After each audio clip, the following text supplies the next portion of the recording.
Hello, my class. So I'm going to read to you Animal Farm. You should all have a copy of this book. If you don't have a copy and you want one, let me know. I have 3 or 4 more left. Otherwise, you can just follow along with me as I read it to you. So I'm going to start with chapter 1. There's a lot of other stuff here that I don't really care about. You can read it if you want to, but I'm not going to today. So yeah, starting at chapter 1. You could just follow along with me. You can listen or read from this video. Mr. Jones of the Manor Farm had locked the hen house for the night, but he was too drunk to remember to shut the pop holes. With the ring of light from his lantern dancing from side to side, he lurched across the yard, kicked off his boots at the back door, drew himself a last glass of beer from the barrel in the scullery, and made his way to bed, where Mrs. Jones was already snoring. As soon as the light in the bedroom went out, there was a stirring and a fluttering all through the farm buildings. Word had gone around during the day that old Major, the prize middle white boar, had had a strange dream on the previous night and wished to communicate it with the other animals. A boar is a kind of pig. It had been agreed that they should all meet in the big barn as soon as Mr. Jones was safely out of the way. Old Major, so he was always called, though the name under which he had been exhibited was Willingdon Beauty, was so highly regarded on the farm that everyone was quite ready to lose an hour's sleep in order to hear what he had to say. At one end of the big barn, on a sort of raised platform, Major was already ensconced on his bed of straw, under a lantern which hung from a beam. He was 12 years old and had lately grown rather stout, but he was still a majestic-looking pig with a wise and benevolent appearance, in spite of the fact that his tushes had never been cut. Before long, the other animals began to arrive and make themselves comfortable after their different fashions. First came 3 dogs, Bluebell, Jessie, and Pincher, and then the pigs, who settled down in the straw immediately in front of the platform. The hens perched themselves on the window sills, the pigeons fluttered up to the rafters, the sheep and cows lay down behind the pigs and began to chew the cud. The 2 cart horses, Boxer and Clover, came in together, walking very slowly and setting down their vast hairy hooves with great care, lest there should be some small animal concealed in the straw. Clover was a stout, motherly mare approaching middle life, who had never quite got her figure back after her 4th foal. Boxer was an enormous beast, nearly 18 hands high and as strong as any 2 ordinary horses put together. A white stripe down his nose gave him a somewhat stupid appearance, and in fact he was not of first-rate intelligence, but he was universally respected for his steadiness of character and tremendous powers of work.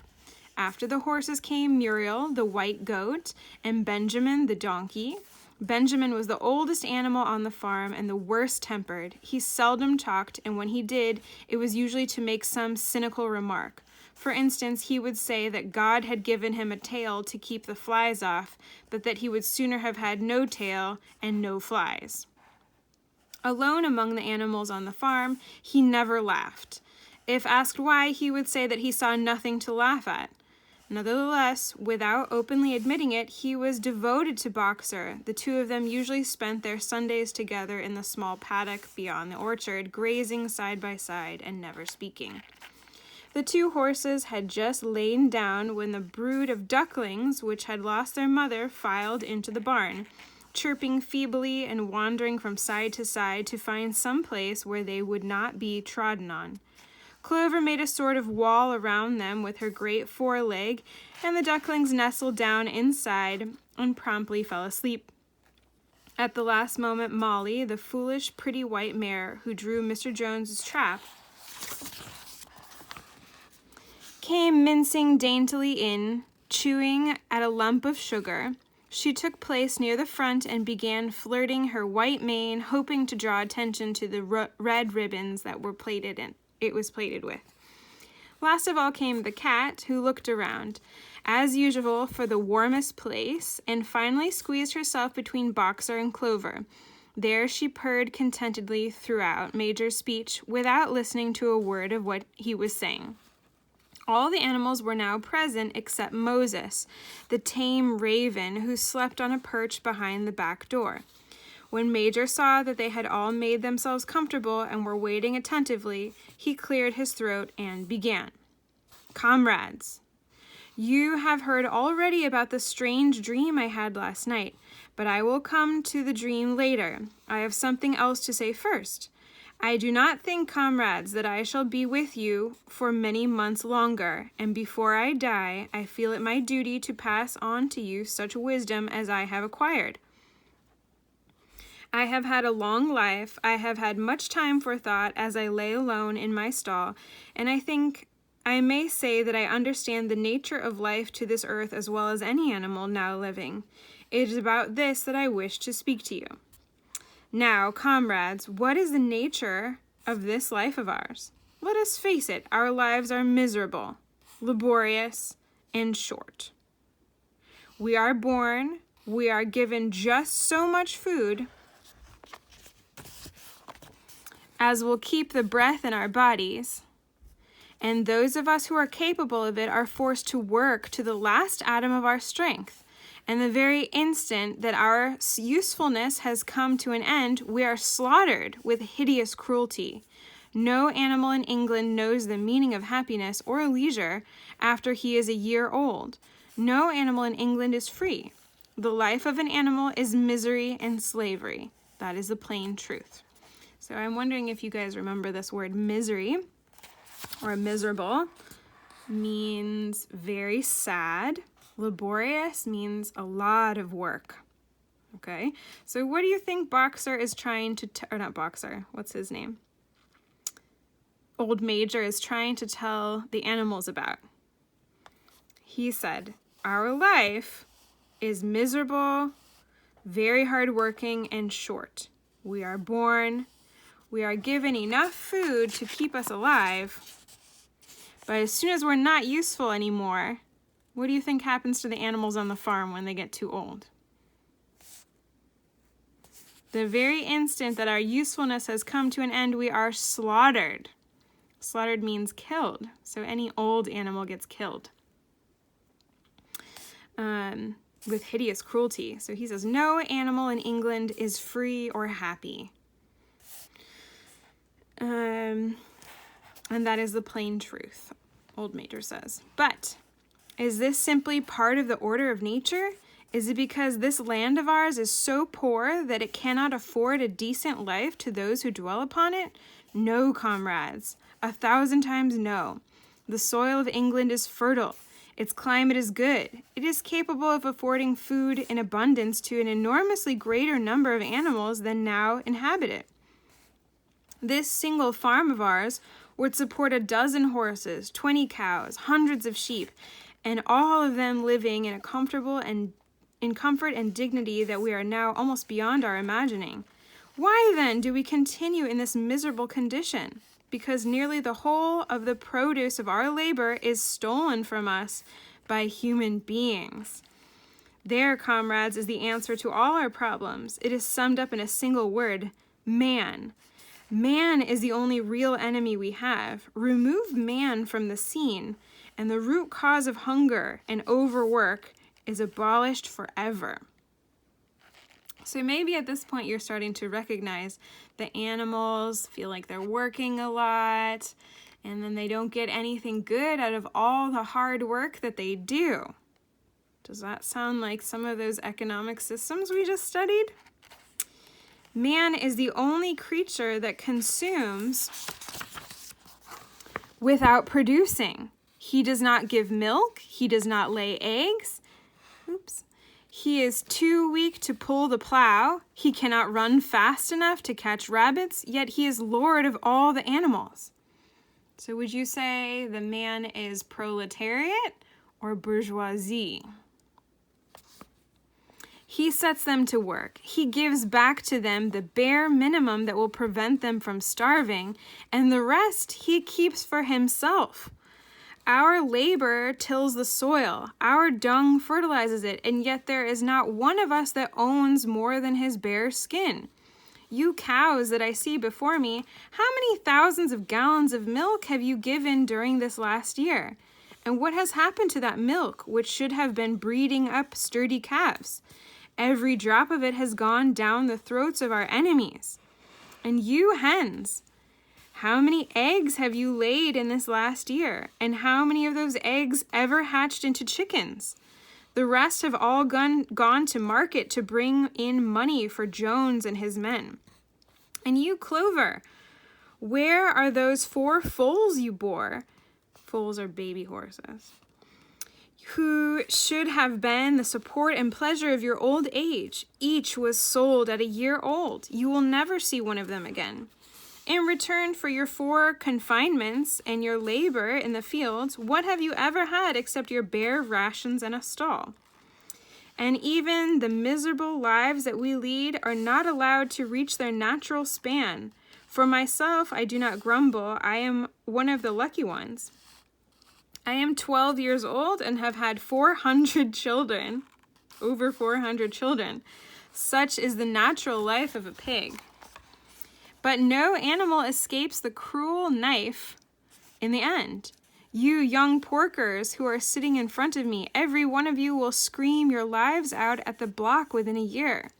To that horror we all must come. Cows, pigs, hens, sheep, everyone. Even the horses and dogs have no better fate. You, Boxer, the very day that those great muscles of yours lose their power, Jones will sell you to the knacker, who will cut your throat and boil you down for the foxhounds. So what happens to the animals when they're too old? What's going to happen to them? As for the dogs, when they grow old and toothless, Jones ties a brick around their necks and drowns them in the nearest pond. My God. It is not crystal clear, comrades, that all the evils of this life of ours spring from the tyranny of human beings? Is it not clear? Only get rid of man, and the produce of our labor would be our own. Almost overnight, we could become rich and free. What then must we do? Why, work night and day, body and soul, for the overthrow of the human race. What do you think overthrow means? If they're angry at men, what do they want to do to men? Overthrow is like to rebel against them or have a revolution. That is my message to you, comrades. Rebellion. I do not know when that rebellion will come. It might be in a week or in 100 years. But I know, as surely as I see this straw beneath my feet, that sooner or later justice will be done. Fix your eyes on that, comrades, throughout the short remainder of your lives, and above all, pass on this message of mine to those who come after you, so that future generations will carry on the struggle until it is victorious. And remember, comrades, your resolution must never falter. No argument must lead you astray. Never listen when they tell you that man and the animals have a common interest, that the prosperity of one is the prosperity of the others. It is all lies. Man serves in the interest of no creature except himself. And among us animals, let there be perfect unity, perfect comradeship in the struggle. All men are enemies. All animals are comrades. What do you guys think comrades means? If the men are their enemies, the animals are their friends or partners, probably. Okay, so they don't trust the men here. They said prosperity, this is to be rich.